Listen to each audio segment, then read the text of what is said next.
Eu larguei o cristianismo por algumas razões.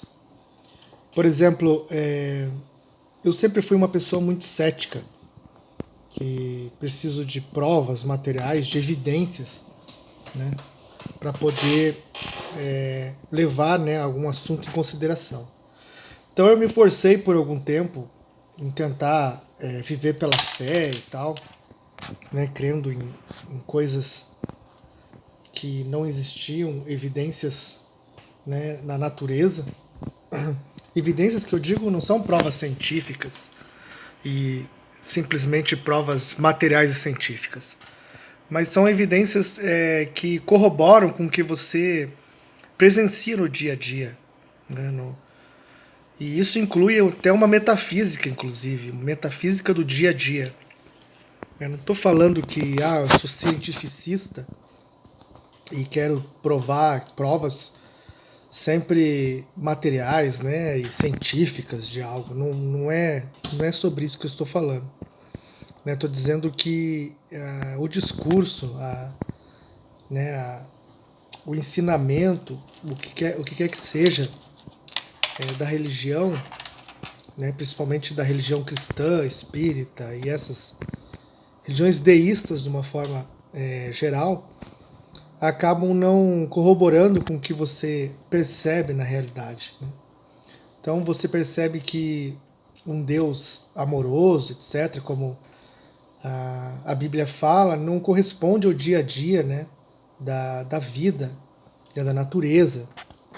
Nós vemos que o sofrimento ele impera no dia a dia. Animais, por exemplo, eles têm uma vida sofrida, né, em que morrem muitos precocemente e vivem um caçando o outro, fugindo, né, de predadores, etc.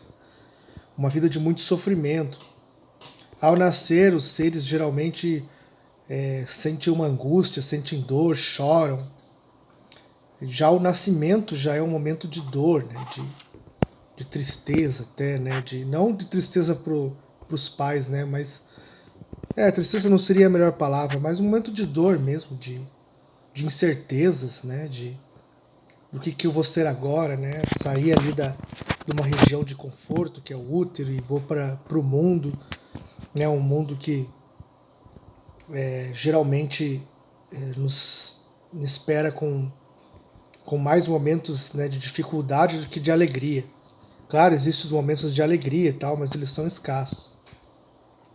Então eu não vejo, né, esse Deus amoroso se encaixando no mundo assim, no mundo cruel, num, numa criatura que ele chama de coroa da criação, que somos nós, né, teoricamente, dentro do cristianismo, sendo as criaturas mais perversas do mundo, que mais causam sofrimento aos demais seres. O homem tem se mostrado assim, agindo de uma maneira muito diferente de uma coroa da criação, de um ser especial, mas pelo contrário, agindo de forma a ser parecido, né, se equivalendo com o comportamento viral, né, comportamento de um vírus.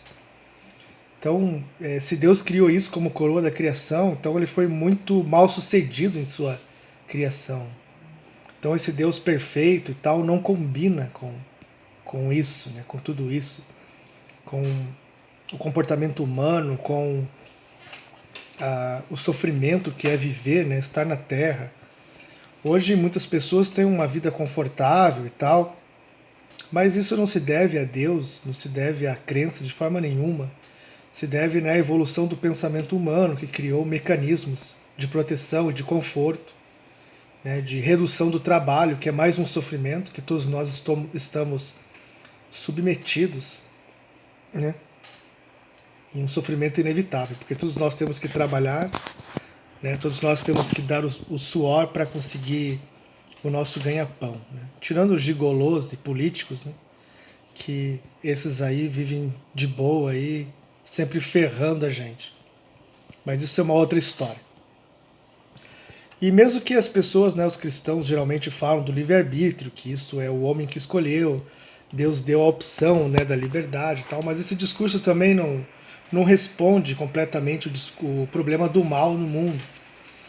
Porque se nós pagássemos estritamente pelas más ações que nós cometemos, isso faria sentido. Mas o problema é que muitas vezes nós pagamos e sofremos por algo que a gente não tem nada a ver.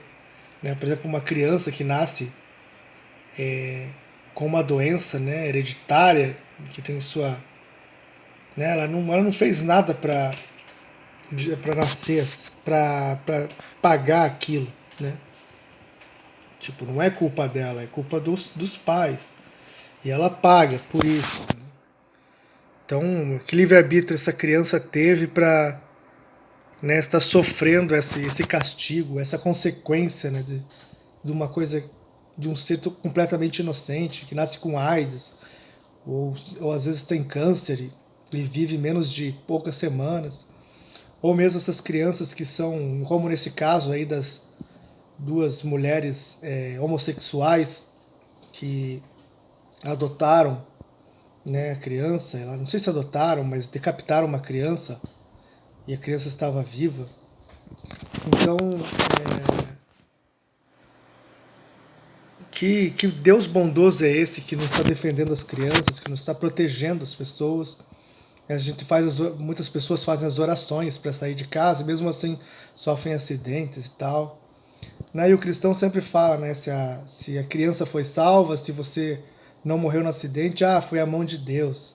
Mas se há o acidente, foi a vontade dele de você ir agora. Então nunca tem, é sempre uma explicação ilógica da realidade que não bate, né, com os fatos que nós presenciamos.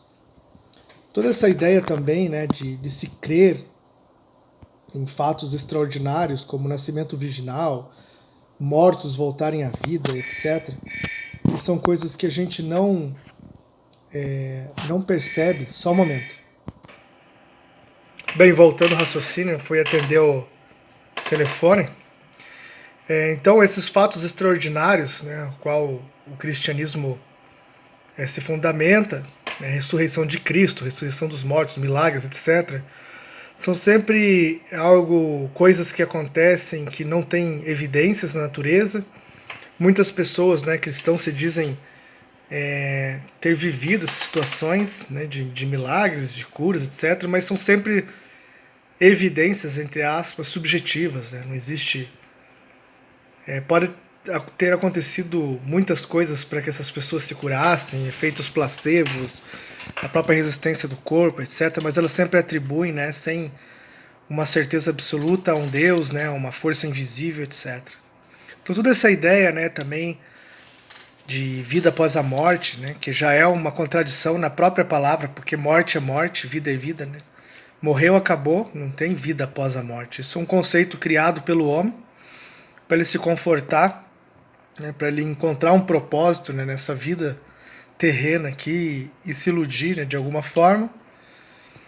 Mas a verdade é que não há, né, essa vida eterna, né, porque a morte é a morte. A mente não é um ectoplasma que sai daqui e viaja de maneiras imateriais através de um éter ou alguma coisa assim.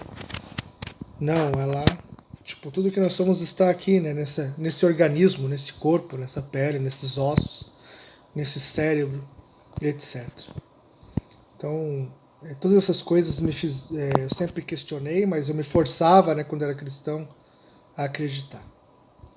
Então, essas são as principais razões pelas quais eu larguei o cristianismo e fui ao budismo, né, que parte exatamente do pressuposto do sofrimento, né, de que a vida é sofrimento e é preciso, para viver bem, saber lidar com isso e minimizar o sofrimento da melhor forma possível. Essa é a mensagem nuclear aí do budismo. Então beleza, peço que vocês se inscrevam no canal, ative o sininho para receber as notificações, dê uma olhada também no Face, né, página Roda da Lei, Budismo Roda da Lei, e no meu site também, curtam lá. www.rodadalei.com.br. Muito obrigado e até a próxima.